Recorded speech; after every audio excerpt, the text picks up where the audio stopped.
When I make these videos and I talk about politics, I'm usually addressing some terrible idea that has been brought forth by the Republican Party, by its figurehead Donald Trump, or some other Republican politician or spokesperson or what have you. And I don't really think I need to explain why that is. The Republican Party, with Donald Trump as its de facto leader, has basically made pursuing abusive and socially and economically destructive and bigoted and authoritarian and fascist type policies its primary mission.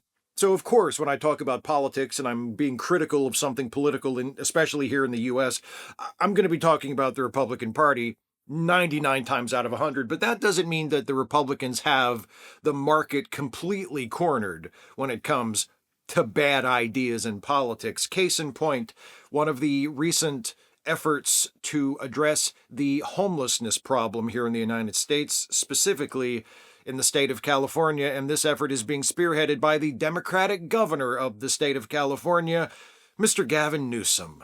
Headline from the AP: Governor Gavin Newsom urges California cities and counties to ban homeless encampments. This article by Janie Harr. Quote, Governor Gavin Newsom on Monday urged California cities to clear homeless encampments, escalating efforts anew to address the makeshift tents that line underpasses, parks, and streets up and down the state. The Democratic governor unveiled a blueprint for a camping ban for cities and counties to follow in announcing more than $3 billion in grants for facilities to treat homeless people and others who struggle with mental health and substance use disorders. Skipping ahead just a little bit, no more excuses, he said at a news conference, adding, it is time to take back the streets. It's time to take back the sidewalks. It's time to take these encampments and provide alternatives. Now, in fairness to Governor Newsom there, yes, he is talking about using law enforcement to break up homeless encampments, which to people who actually care about homeless people as people seems heartless and cruel and heavy-handed, but he's also talking about investing in services to help homeless people. So, it's not all bad, right? Yes, he's talking about sending the cops in to break up homeless encampments, which exist because the people that live in those camps have literally nowhere else to go. And he's talking about sending the cops in to break it up. So I guess what? They're just supposed to scatter, sleep under bridges in small groups instead of in large camps. But even if you want to give him the benefit of the doubt and say, yes, breaking up the homeless camps is part of this plan, but he also wants to invest billions of dollars in shelters and anti-drug programs and other things designed to help homeless people, even if you want to take the most positive possible view of it and just focus on the potential positives, I can't help but notice the language that Newsom uses in that quote from the news conference that I just read. No more excuses, he said. It is time to take back the streets. Take back the streets from who? The homeless people who have nowhere else to go? The homeless people who wouldn't be on the streets in that way if they had someplace to go that wasn't the streets? Now, I'm not going to pretend that solving homelessness is simple. It is not an easy problem to solve. I've made videos in the past where I've talked about programs in different states and different cities around the country that seemed to be promising. There's a program that started in Utah and then spread to various other states, mostly in the West, called Housing First, that at first seemed really, really promising. But as it has been implemented over the years and expanded, it turns out it isn't as effective at eliminating homelessness as we hoped it would be. Now, some of that might be down to inherent flaws in the program. Some of it might be down to flawed enforcement or flawed application of it. Apparently, there's a lot of problems in Utah with the fact that legislators, politicians in Utah became so determined to focus on housing first programs, and this apparently was the case in California and in the Pacific Northwest and other areas where housing first programs became the norm. The politicians who supported them became so determined to focus on housing first programs that they actually cut funding to other forms of addressing homelessness that were also effective in their own way. And the laser focus, sort of single-minded use of housing first wound up being a detriment instead of a help. So who knows what the solution to homelessness ultimately is going to be. I suspect that housing first, or at least providing housing with few or no strings attached for people who are experiencing homelessness, is going to be a part of whatever the solution is, because it's hard to avoid that.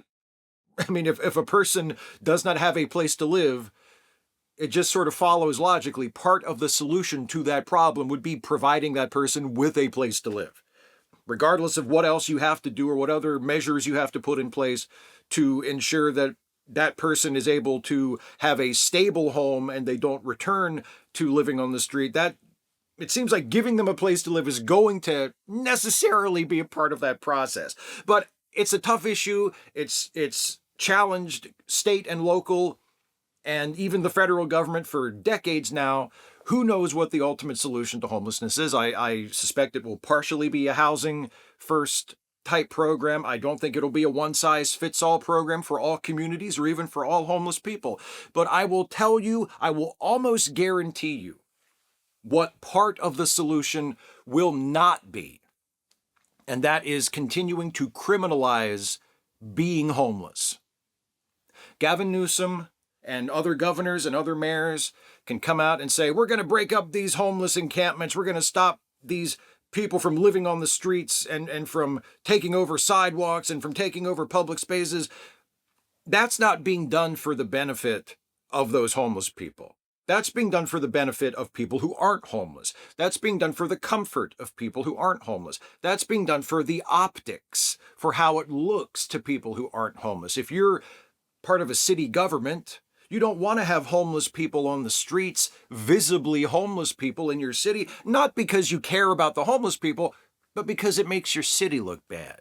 It makes your city look dirty. It makes your city look unattractive to tourists and investors. You don't want that, so you got to get those homeless people out of there. You don't really care what happens to them. You don't really care where they go, as long as they're not there where people can see them. And that's a lot of what is behind this move to break up these homeless encampments, to ban homeless encampments and get these people off the street. Not get them off the street in terms of give them a permanent place to live so they're not homeless anymore. Get them off the street and get them somewhere else where nobody can see them, wherever that might be. You can't solve homelessness by just criminalizing homelessness. You can't solve homelessness just by bum rushing literally the homeless off of the street so people can't see them. Even if they can't be seen on the streets by an average member of the public, they're still there somewhere. They're still homeless. They're still suffering the same problems that they would experience whether you could see them on the sidewalk or not. It doesn't actually fix the problem. It just sweeps it under the rug. You don't solve a problem like homelessness by employing law enforcement against it. You don't solve a problem like homelessness by passing laws making it illegal to exist as a homeless person in public. When you make something illegal, when you make a particular behavior or a particular state of being illegal, making it illegal only discourages it if people do that thing or live in that way as a result of a free choice. Right? You pass a law that says murder is illegal. Well, murder is a choice. You can either murder someone or not murder someone. And maybe if you know that murder is illegal and you murder someone and get caught, you could go to prison for a long time or face the death penalty or some other punishment. The fact that murder is against the law will have an effect, will discourage you from doing it. But most people who are homeless are not homeless as a result of their own choice. They're homeless as a result of factors beyond their control that have forced them into that situation. And even the few people who do experience homelessness who can say in some respect that they did choose it, it was the kind of choice where it was a choice between two impossible options or two incredibly undesirable options. Like, you came out as gay or you came out as trans to your parents who were completely unsupportive of you, and they basically said, you either go back in the closet or you're out on the street. And then you had to choose between living a life of complete misery with your parents at home or striking out on your own and risking becoming homeless. That was the choice you faced, and you made your choice. The person who experiences homelessness is not really to blame in that scenario, at least not from any fair-minded person. So making homelessness illegal isn't actually going to stop people from becoming homeless, because homelessness doesn't work that way. If you want to address the homelessness crisis, and again, I have no easy answers to this, I just have a general idea of what I think it's going to take. And yes, I still think housing first programs or some kind of program to provide housing to homeless people, whatever you want to call it, however it works, is going to be a part of it. But even that, even something like that, is probably not going to be enough to solve the homeless crisis. Because if you suddenly just gave houses to every single homeless person in the United States tomorrow, if you just went out on the street, into the homeless camps while they exist in California and anywhere else where there were homeless people, and you gave keys to houses to every single homeless person and said, here, you are no longer homeless. You have a house. Here's the address. Here's how you get there. Here's the title. It's in your name. Here's your house. Within a few months, maybe a few years, maybe even less time than that, there would be homeless people again. Because there are factors, there are social and economic factors that force people into homelessness. And unless you address those underlying factors, you will never actually solve the problem. So if you are the governor of a state or the mayor of a city that has a large homeless population and you would like to solve this problem, you would like to seriously address this problem of homelessness in your community, maybe ask yourself some questions. You want to solve homelessness. You want to prevent homelessness from happening in the future, from continuing to be a problem. So, are you in favor of raising the minimum wage? Do you support labor unions? Do you support workers' rights? Do you support efforts to increase pay and benefits for people who have jobs? Do you support spending more money on job training programs for people who don't have jobs but maybe would like to learn new skills so that they could have jobs? Do you support increasing funding for social welfare programs for people who are living in poverty, for people who are unemployed or underemployed, maybe people who have kids and can't afford to pay the bills or keep food on the table for themselves and their family? Do you support universal health care, knowing that healthcare costs are among the most expensive and most difficult to deal with expenses that everybody faces in their lives? Do you support universal healthcare? Or at the very least, do you support efforts to lower the costs of healthcare? Do you support increasing funding and support and access to mental health care? Again, knowing that mental health issues contribute to a lot of people becoming homeless. Do you support equality and support defending the rights of and upholding the dignity of LGBTQ people, knowing that LGBTQ people make up a disproportionately large portion of the homeless population, especially LGBTQ youth? So stand up for them, protect them, look out for their interests, look out for their rights, make life easier for them, especially for kids, especially for queer kids. You want to prevent homelessness. Take care of the people that experience it more often than other people. What about military vets? Last year, over 30,000 military veterans experienced homelessness at one time or another. 30,000 military vets in the United States experienced homelessness last year. What's the excuse for that? You want to do something about homelessness? You want to prevent homelessness? You want to help people who are homeless? Maybe do you advocate taking better care of veterans? Do you advocate better benefits for veterans? Do you advocate better health care for veterans, better job opportunities? Mental health care for veterans, especially for veterans who have been deployed to combat zones and may have trauma that they're struggling to live with, that may cause them to experience homelessness, that may cause them to resort to drug use, that can then contribute to homelessness. Do you support that? Do you support taking better care of our veterans? It's fucking obscene that we don't. It's fucking obscene that we don't take better care of military veterans in this country, especially knowing how shamelessly we love to use them as props in our self-serving, simplistic little patriotic displays that we have on national holidays, or that President Trump is currently planning for his own birthday celebration next month. We shamelessly use the troops as props for our own ego, for our own comfort, for our own nationalistic pride. And yet, last year, 30,000 veterans of the United States military experienced homelessness. So you want to address the homelessness problem? Address that. There are all kinds of broad social issues that need to be addressed that feed into the homelessness problem. Drug counseling, drug rehab. Make it easier to access.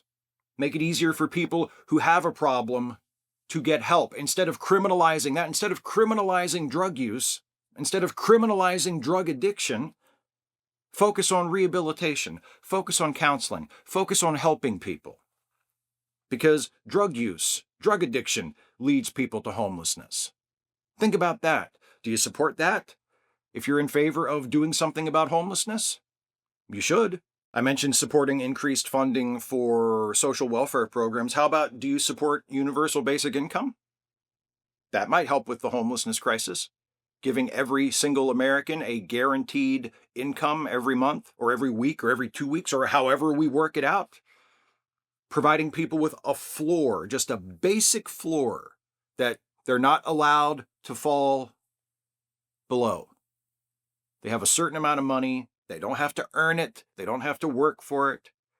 They just get it, along with everybody else, as their birthright, as an American, as a human being, really. But let's just focus on what theoretically the United States government can affect directly, and the governments of the states and American cities. Basic income for everybody. I don't know if it would completely solve homelessness. It probably wouldn't. I don't know if it would completely solve poverty. It probably wouldn't, but it would sure as hell help an awful lot. So if you care about homelessness, do you support that? See, there are all of these issues that aren't directly tied to homelessness, but are indirectly tied to it, that contribute to people falling into situations that lead them to becoming homeless, that contribute to people finding themselves in holes that they can't dig themselves out of. Student debt relief in general.